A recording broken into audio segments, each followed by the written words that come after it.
Two short. verses, sorry. That's okay. It's short. Sometimes when I stand up here, I feel kind of like Forrest Gump in the sense that I just never know what I'm going to get. I'm sure you guys, same thing. In some of my homilies, I'm sure you find that, man, I don't know where he's going with it. He's just way out there. And then sometimes I think, perhaps, I hope anyway, that I come a little bit close to the target. But anyway, all joking aside, I was looking through the scriptures for this week's readings.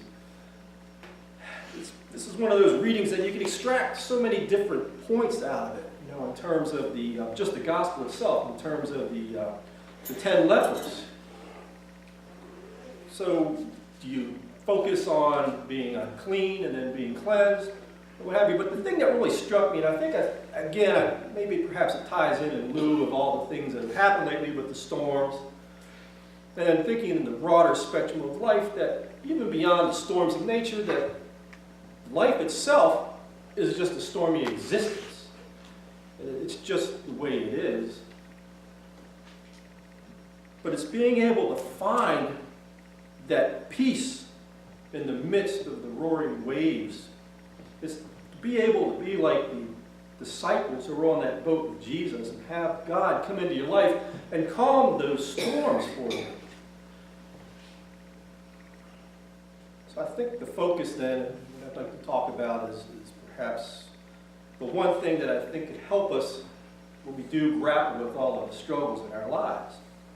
How many of you guys remember that song that was by Don Williams? Back in the 1980s, we called Lord, I Hope This Day Is Good. Some people recognize it, I'm sure some probably don't. And I won't try to sing it, I'll spare you that misery. But the first few lines go like this. Lord, I hope this day is good. I'm feeling empty and misunderstood. I should be thankful, Lord, I know I should. But Lord, I hope this day is good. And it goes on to say, Lord, have you forgotten me? I've been praying to you faithfully. I'm not saying that I'm a righteous man, but Lord, I hope you understand. But I don't need fortune and I don't need fame. Send down the thunder, Lord, and send down the rain. But when you're planning just how to be, plan a good day for me. And I think that really summarizes the struggle that all of us have. As we try to go through our daily lives, I think it's really hard for us, it's easy to blame the culture that we're in, but even as individuals, I think that we just have a tendency to lose our focus. When we walk out of here on Sunday, we have a tendency to lose our focus if we're not prayerful all the time. When I was thinking about this particular song, I had heard it the other day, and I was like, it really somehow ties into this whole message. And what I was managed to extract from this, and I might be way off base, but from my perspective, he already knows what it is that he needs. He already knows what's lacking. And he says it right here. I know that I should be thankful, Lord. So he's already admitting that he's not thankful. And then he says, Lord, send down the thunder and send down the rain. And I'm not even asking you to give me fortune or fame.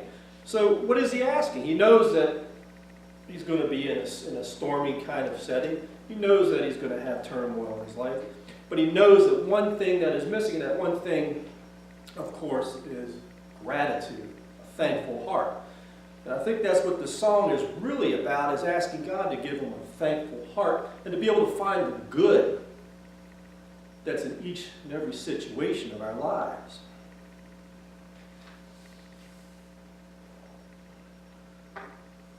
I think that all of us know, and this is where we kind of can get into perhaps blaming the culture a little bit, but also about blaming ourselves, if we even need to assign blame at all. I think it's just part of the human condition, I think, to always to gravitate towards assuming the negative in things. And what I mean by that is that it's very easy for us to have this kind of vision where we zoom so much in on our problems that we forget to take the broader view and to see just where things are going right.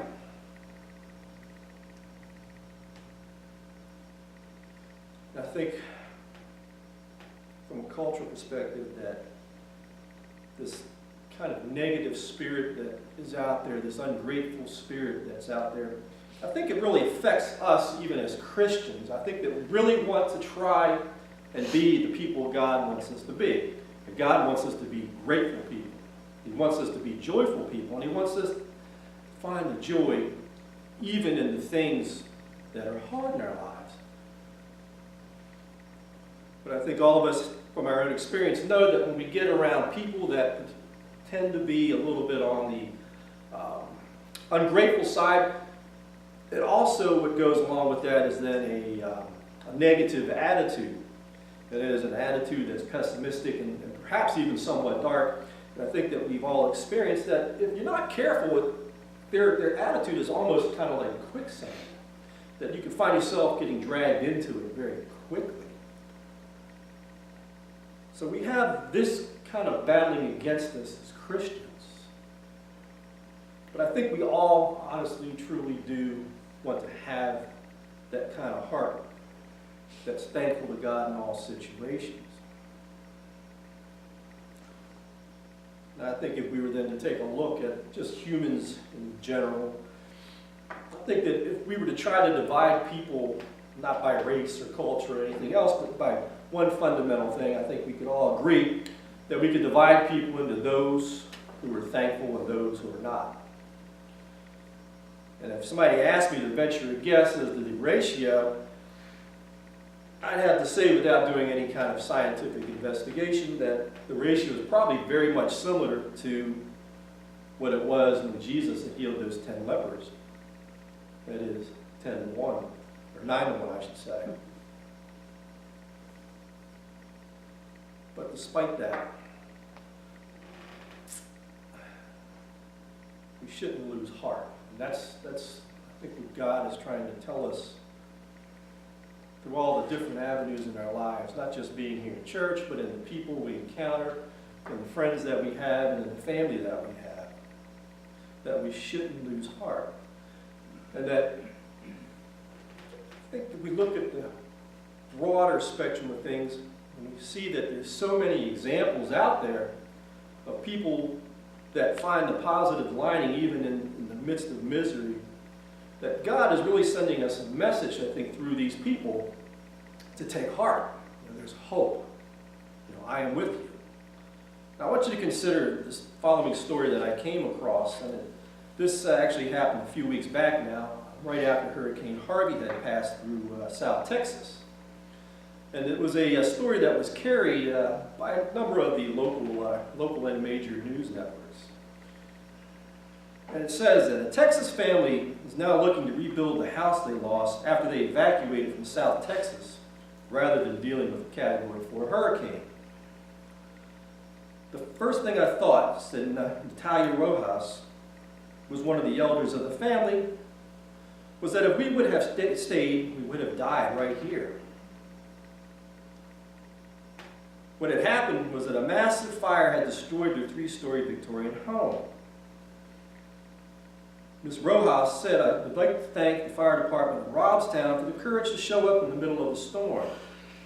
In the tremendous power of the wind and the rain, they were out there trying to do their best, and it was incredible the effort they put into it." The article goes on to say that their family then is safe and together, and that their faith is stronger than ever. And part of that is due to the sign that they found in the midst of the rubble and the ashes.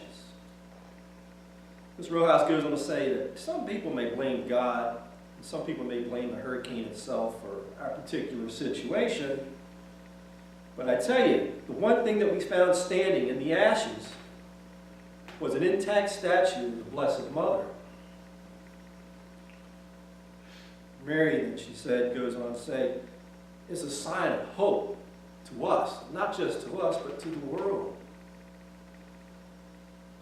And that gave me the strength then to appreciate what I do have, and then to hug my children, and to thank God for today, for yesterday, and to pray then for a better tomorrow. You stop and think about it. That family, the Rojas, they lost everything, all of their worldly possessions. The thing that made the difference for them was their openness to Christ, openness to God's love that came through Christ.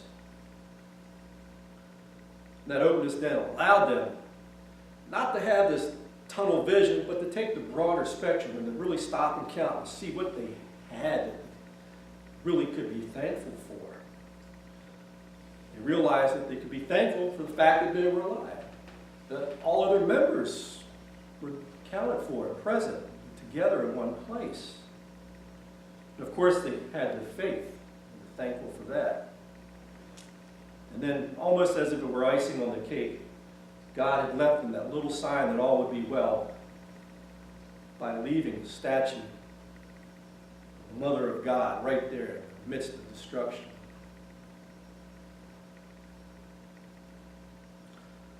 This family, this Christian family, they could have easily blamed God. They could have easily blamed Mother Nature, the hurricane. They could have blamed their neighbors, the power company for the power line that came down on their house and ignited it. But they didn't.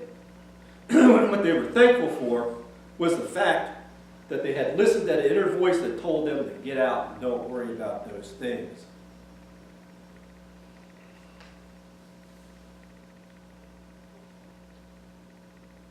Now, take just a real quick look at the overall theme of the Gospels.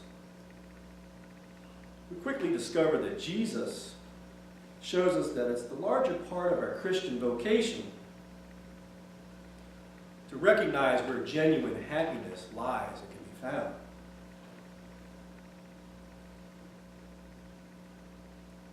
Genuine happiness isn't then in the things we can accomplish and in the things that we gather. And I think we know that as Christians.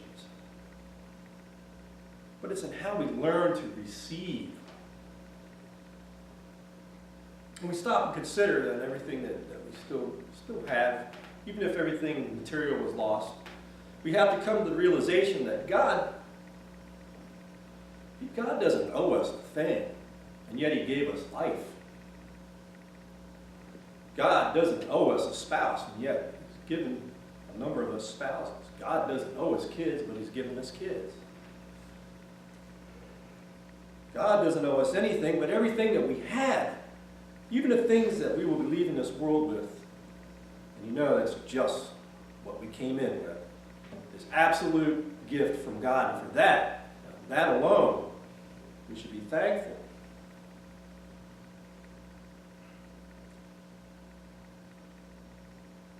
Now we go over to another big persona within the Christian faith, of course. There's St. Paul himself.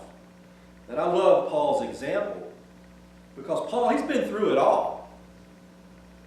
We all know the story about his conversion, so I won't go through that right now. But after he had taken up his apostolic ministry, it wasn't just an easy thing for him to go trudging in one town after another, preaching the gospel.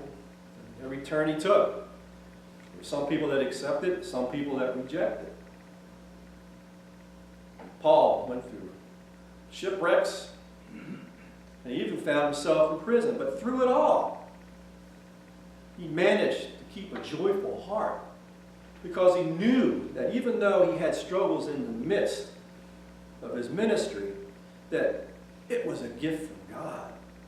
That God could have just put his thumb down and squashed Paul right there, but when he was torturing the Christians, but God had other plans for Paul. So this man who found himself always in trying situations, even in prison, he was able to write this short instruction to the church at Thessalonica. And he says, "Rejoice always and pray continually, and give thanks in all circumstances, for this is God's will for you in Christ Jesus." There's another person I'd like to point out who actually took these instructions of Paul to heart. And it's a gentleman, German minister by the name of Martin Rinkart. Now, he lived back about 400 or 500 years ago now. In a sermon delivered at Emmanuel Presbyterian Church in Los Angeles, Gary Wilbur said of this ministry that in 1636, amid the darkness of the 30-Year War, a German pastor, Martin Rinkart, is said to have buried 5,000 of his parishioners in 1 year, which was an average of 15 people a day. His parish was ravaged by war and death and economic disaster. And in the heart of that darkness, with the cries of fear just outside of his window, he was still able to sit down and write his table grace for his children. And I think we all will recognize this in a second. Now thank thee, we all our God, with hearts and hands and voices, who wondrous things have done, in whom his world rejoices, who from our mother's arms hath led us on our way, with countless gifts of love, and still is ours today. And here was a man then who knew and understood that thanksgiving comes from the love of God and not from our outward circumstances. Like the Samaritan in today's gospel, and like the Rojas family, and like St. Paul, Rinkart discovered that love of God and gratitude toward God for even the basic gifts that we enjoy, even when so much darkness threatens us, then is the key to peace. And it also then produces within that person, within all of us, a fertile ground. A ground then in which we can establish a fruitful relationship with the Lord God. Whether that be in good times or bad times. I think that's really the real blessing that I think all of us can be thankful for, is the ability to be able to find the goodness, or the silver lining, so to speak, in the middle of the storm. And this greatest gift, however we can call it saving faith, is something that's pure gift from God, and something that we have to learn to pray for on a constant basis. And that's what Don Williams was getting at in the song, is that, Lord, I know you can help me see the silver lining in all of this. So we go then back to today's gospel. We hear that Jesus had cured 10 lepers. And after their initial amazement had worn off, 9 of them quite naturally had decided to return to their life, get back to the people from whom they had been separated because of their quarantine. So they never even gave Jesus a second thought, not even just for a minute, to go back and say thank you.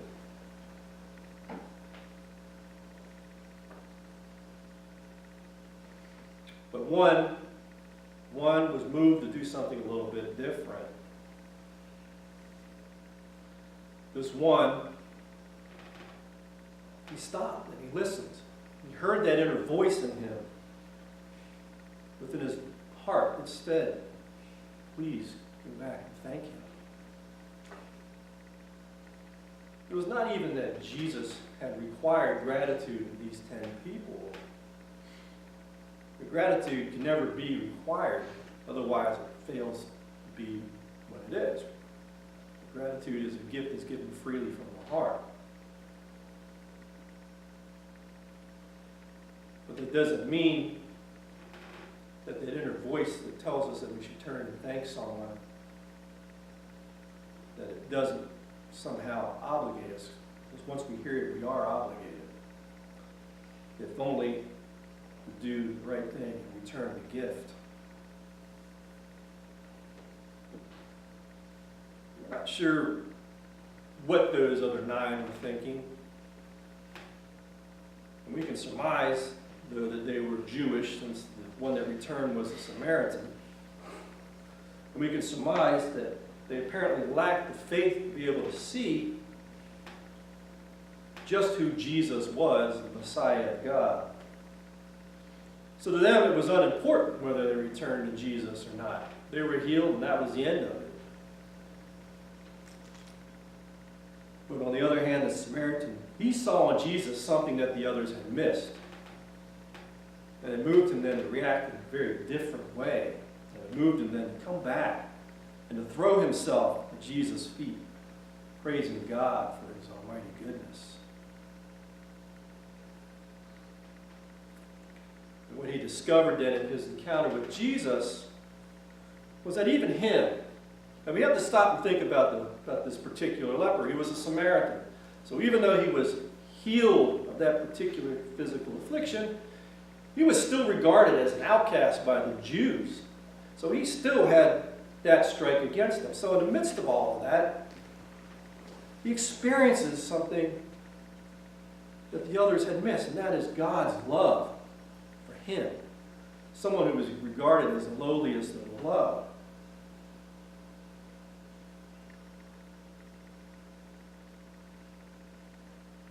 He felt God's love for him. And that made him forget about all of the other problems that he ever had. When we focus then very quickly on Jesus' final words, that Samaritan might discover something. And it's this, that those final words that he said to them was vitally important. It was vitally important to the Samaritan's salvation. It was vitally important to ours. Jesus tells him after he threw himself on the ground at his feet, stand, because your faith has saved you. And that's what the other 9 had missed. They had missed out on experiencing Jesus as the Christ. They did not have the faith in him. This one man did. And he found his salvation right there. So the greatest gift that we can ever receive, it's not material success. It's not our possessions. But I think all of us here know that it's a saving grace of God. And our ability then to receive that precious gift, it really depends on letting the Spirit help us to develop an attitude of gratitude toward God and all of the things that we experience in our lives. To close, I'd like to leave you just with this quick little prayer. Lord, teach us to offer you a heart of thanksgiving and praise in all our daily experiences of life. Teach us to be joyful always, to pray continually, and to give thanks in all our circumstances. We accept them as your will for our life. We long to bring pleasure to your heart daily. So break the power of the enemy in our hearts. Defeat him through our sacrifice of praise and thanksgiving. And change our outlook and attitude, O God, into one of joyful contentment with our present circumstances. Amen. Remember the words of our Lord Jesus, how he said it is more blessed to give